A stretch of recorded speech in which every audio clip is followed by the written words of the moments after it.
Good morning, all of you. I am Dr. E. Srinivasa, working as an assistant professor of physics in IDSG Government College, Chikmagalur. In this video, I am going to explain some concept of nuclear detectors, especially the construction and working principle of GM counter, which is prescribed for 3rd BSc physics students in a 6th semester paper 8. The name of the paper is Nuclear and Particle Physics. This is the video for session number 9. First of all, what are nuclear detectors and what is the principle behind the nuclear detectors to detect the ionizing radiations? We all know that the radiations coming out of the nucleus, such as alpha, beta and gamma rays, are the signals which carry with them information about the properties of the nucleus. Hence, their detection and measurements are of prime importance in understanding the structure of the nucleus. So, nuclear radiation detectors serve to determine the composition and measure the intensity of the radiation which are coming out of the radioactive nucleus, to measure the energy spectra of particles, to study the process of interaction between fast particles and atomic nuclei, and to study the decay process of unstable nucleus. This measurement and detection of nuclear radiations, ionizing radiations, are of prime importance. Principle of nuclear radiation detection. The principle of nuclear radiation detection is based on the two important processes. One is excitation, the other one may be ionization of atoms of the medium in which the incident radiation pass through. Whenever a ionizing radiation or high energy nuclear radiation passing through certain substances, certain radiation may produce excitation and certain may produce ionization. So, excitation and ionization process are the principle behind the nuclear radiation detection. The electrons of the neutral atoms of the medium pick up some energy from the incoming radiation and jump to the higher excited state. This process is called excitation. The excited atoms, however, re-emit the energy absorbed in the form of visible photons in the excitation process. De-excitation process. So, the atoms which are in the excited states are unstable. Therefore, within the short interval of time, they comes to the ground state and re-emit the energy absorbed in the form of visible photons in the de-excitation process. The detectors working on this principle are called scintillation counters and Cherenkov counters. The detectors working on the principle of excitation process are scintillation counters and Cherenkov counters. So, in this syllabus, we are studying about the scintillation counters only. Radiation is also mostly detected through the ionization it causes when it interacts with matter. One is the excitation and the another one is ionization. Very often, the neutral atoms get ionized as the energy of the incoming radiation is high enough to make a valence electron free from the parent atom. That means whenever the energy of the incoming ionizing radiation is very large, they can knock out the free electrons, valence electrons from the atom, and they can be free. Very often the neutral atom gets ionized as the energy of incoming radiation is enough to make a valence electron free from the parent atom. So this process is called ionization process. Several ion pairs are therefore released all along the path of the incident charged particle or radiation passing through them.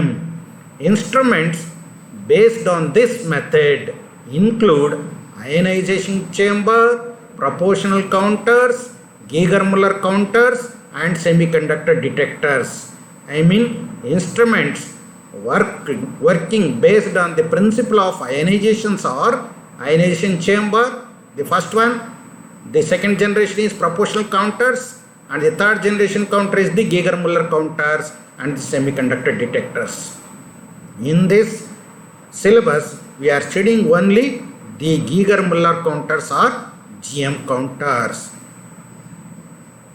Another method is that ionization can be made visibly observable so that tracks of the particle can be seen or photographed.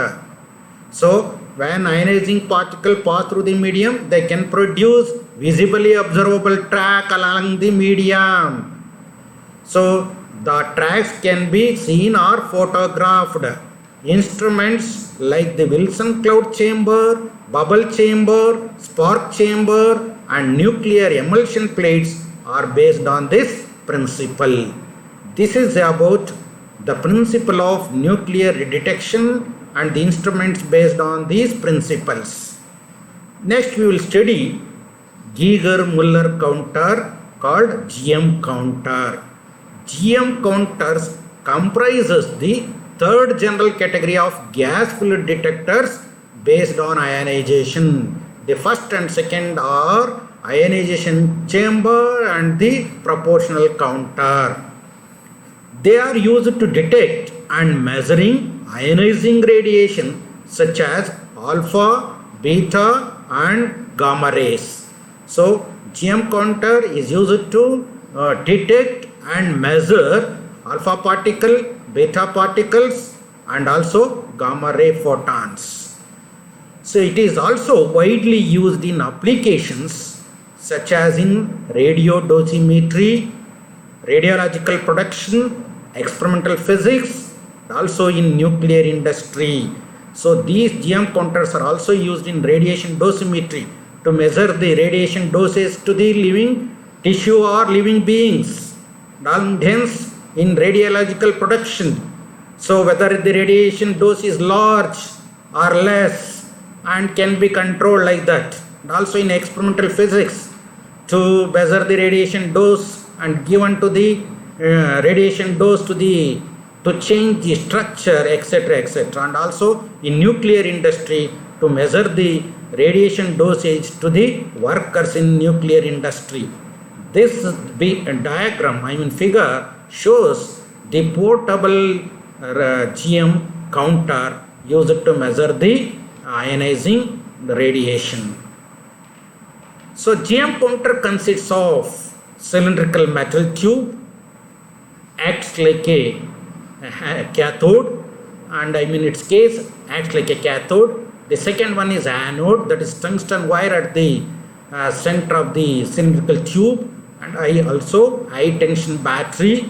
This will create an electric field between the electrodes by supplying a large amount of voltage, capacitor and resistor, so pulse amplifier, and hence scalar unit or circuit used to convert the pulse into digital signal. This diagram shows the rough diagram of the GM counter. When there is a thin mica window at one end of the GM tube, so for entering the ionizing radiation as alpha, beta and gamma, and this is a hollow cylindrical metal tube consists of inert gas such as argon, and the central wire which is connected to positive terminal of the high tension battery behaves like a anode, and this metal case connected to negative terminal of the high tension battery behaves like a cathode, and electrons are produced. This is outer electrode and this is inner electrode, central electrode, and it is connected through a high resistor.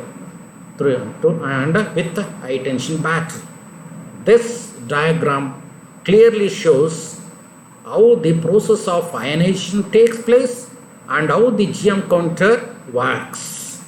Again, this is thin micro window, so it allows the incident ionizing radiation to enter the GM counter.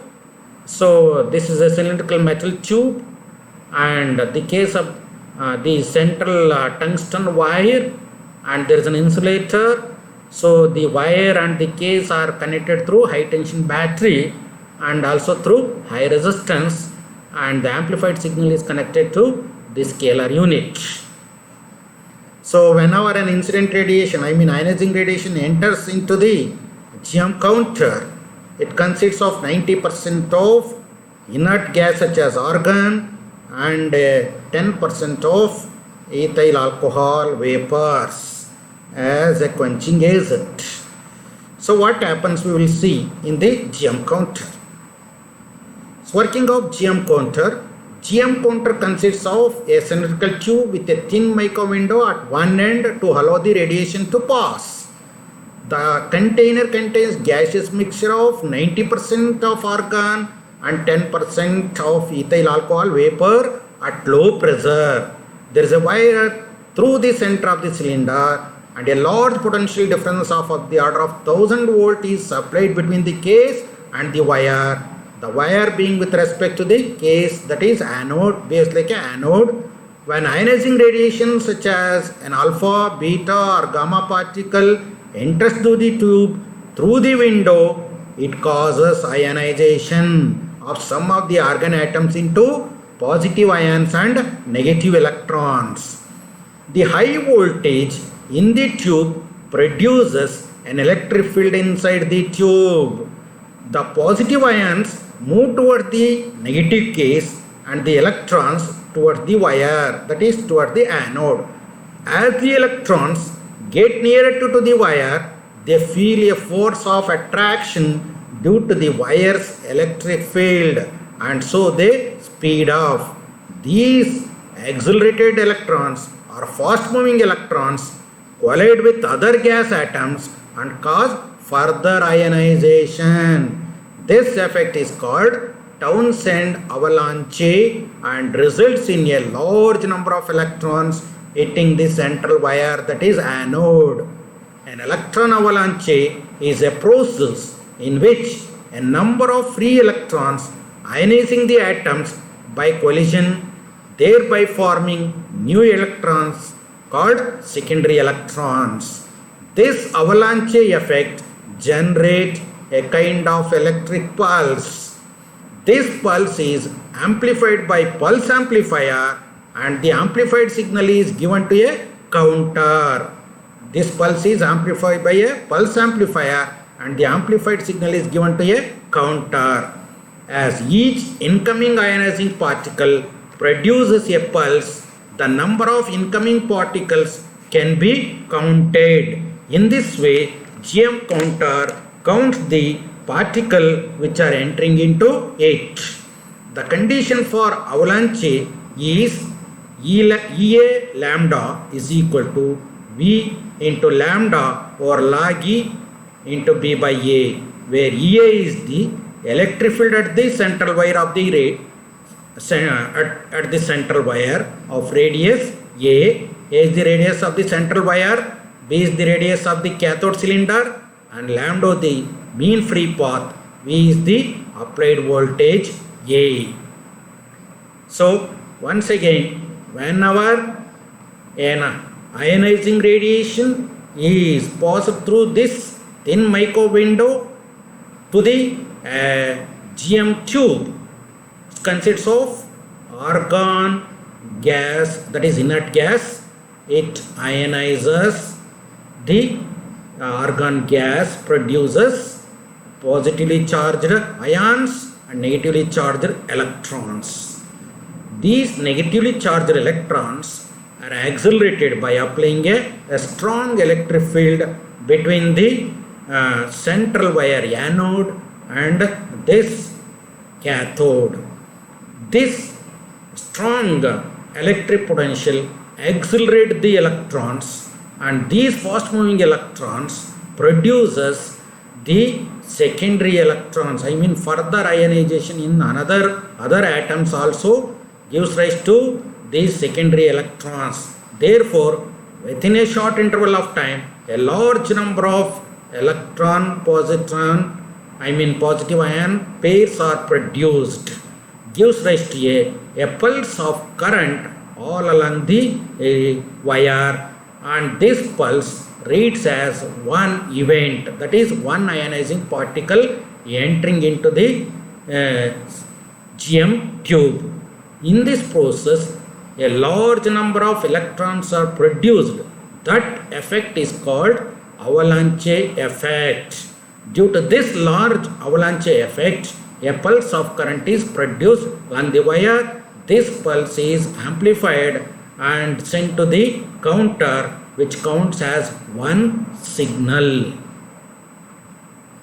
The next is that how the avalanche takes place, and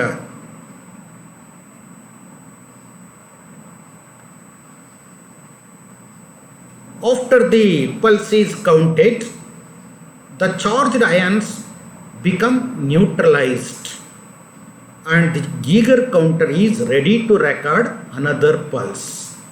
The counter circuit must then reset itself before it can count another event. The time taken to reset is called the dead time. So after the pulse is counted, one pulse is counted, the charged ions become neutralized and the Geiger counter should be ready to record another pulse. The counter circuit must then reset itself before it can count another event. The time taken to reset is called the dead time. During this time, any charged or ionizing particle entering into the counter will not be counted by the GM counter. If the pulses are arriving faster than the dead time, the system will not be able to count all the pulses. The counter comes back to its original state when the positive ions are either collected by the cathode or get neutralized. The counter comes back to its original state when the positive ions are either collected by the cathode or get neutralized in some secondary quenching process. What is quenching process? The process of removing all the ions from the chamber and making it ready for fresh event is called quenching. So during the avalanche effect, a large number of electron or positive ions are produced.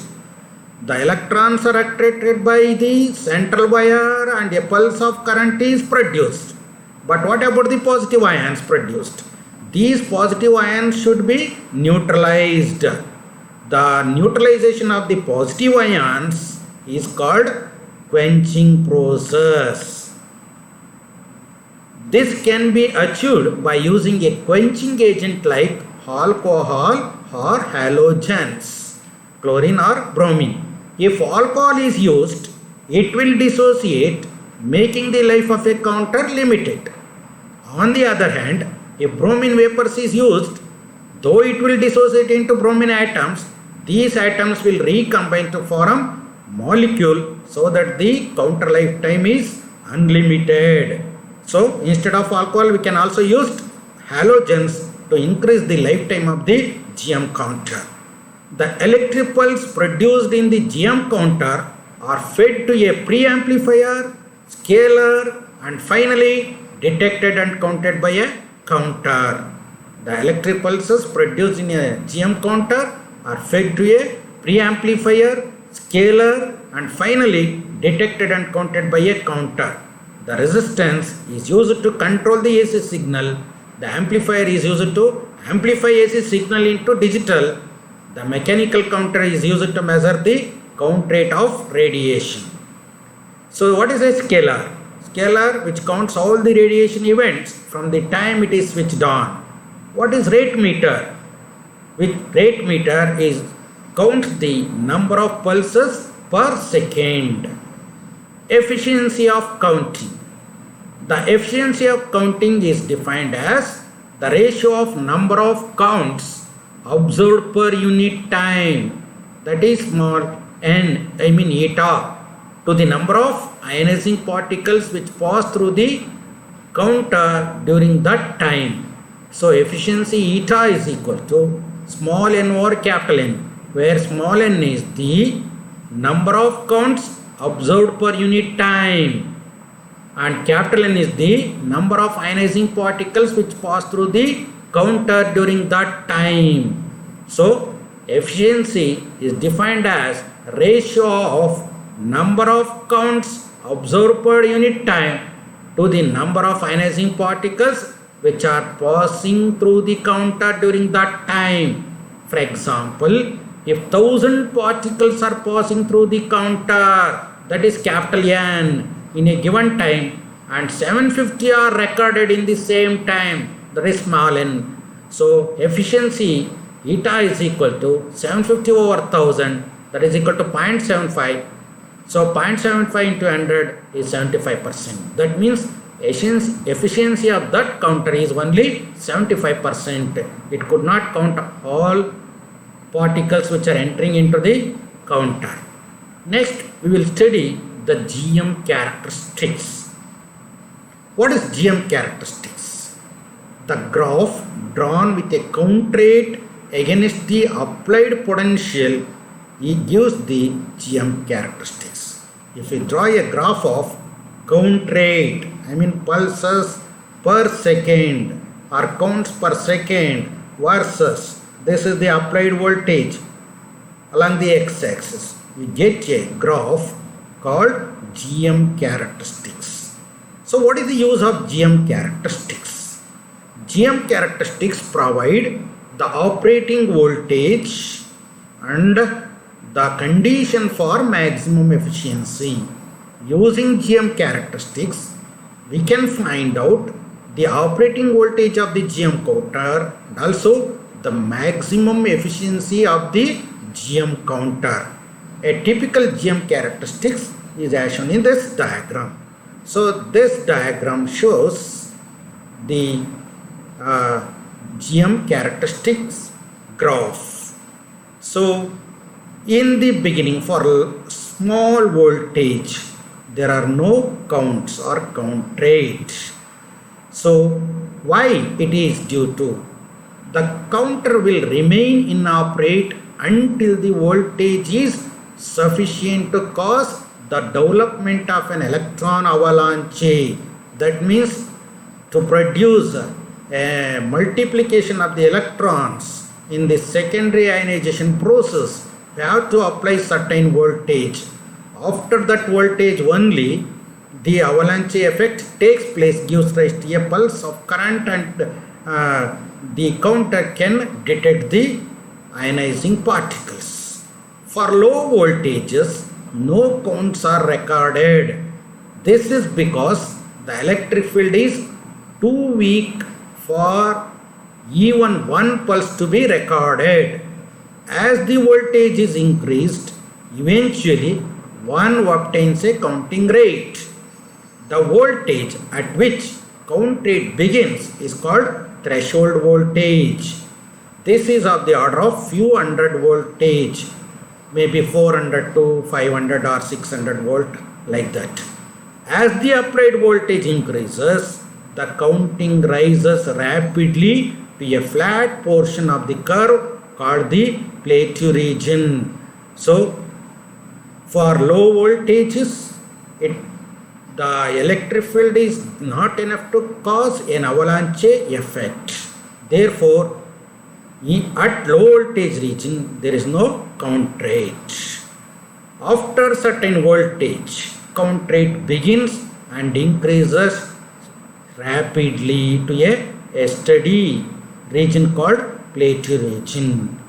So here the voltage, minimum voltage or starting voltage at which the count rate starts is called threshold voltage. After threshold voltage, the count rate increases sharply or rapidly. After a plate region is reached, the count rate is independent of increasing in voltage. That means count rate does not depend upon the increase in voltage. After certain voltage is reached, the count rate increases again suddenly after a plateau region.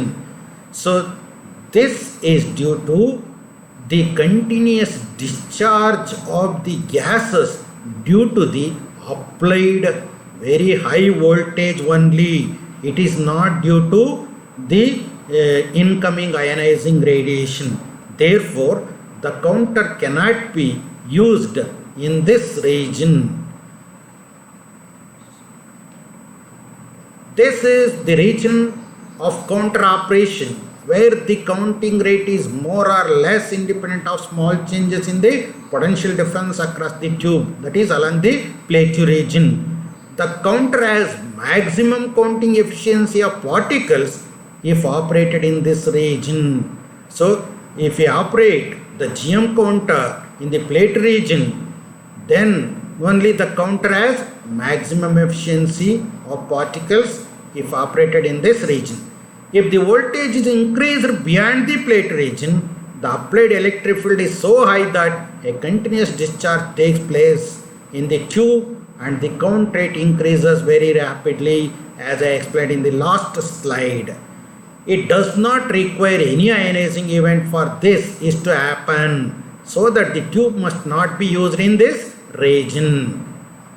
It is very advantages of the GM counter. What are the advantages of the GM counter? It is very sensitive to detect the ionizing charged particles like alpha and beta particles, also protons, for measuring cosmic ray intensities and recording cosmic ray events also.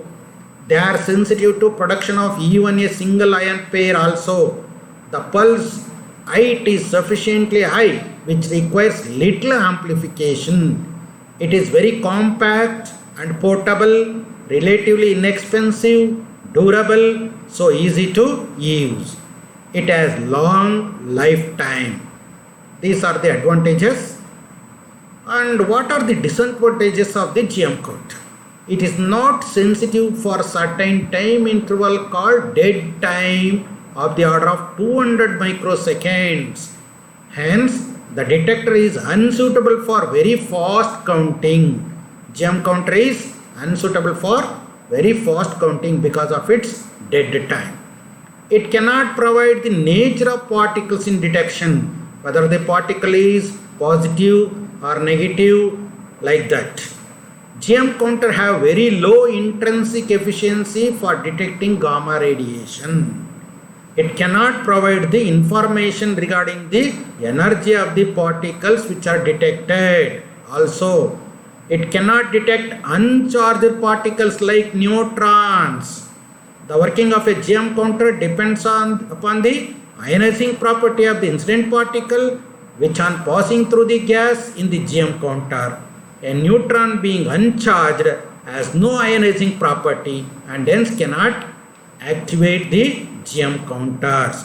GM counter cannot detect the uncharged particle like neutrons. So what are the uses of the GM counter? You already know that, but we will study little extensive study.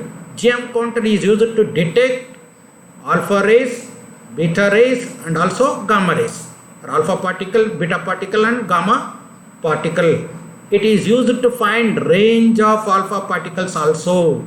That means the distance through which alpha particles can ionize, called range of alpha particles.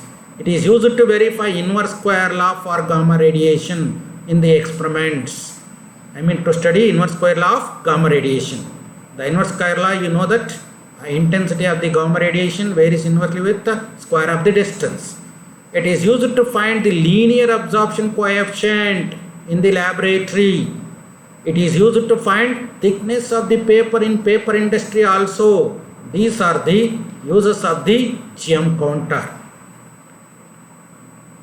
have used all these facts as references to make this PPT as well as video. Thank you for watching. Thank you once again.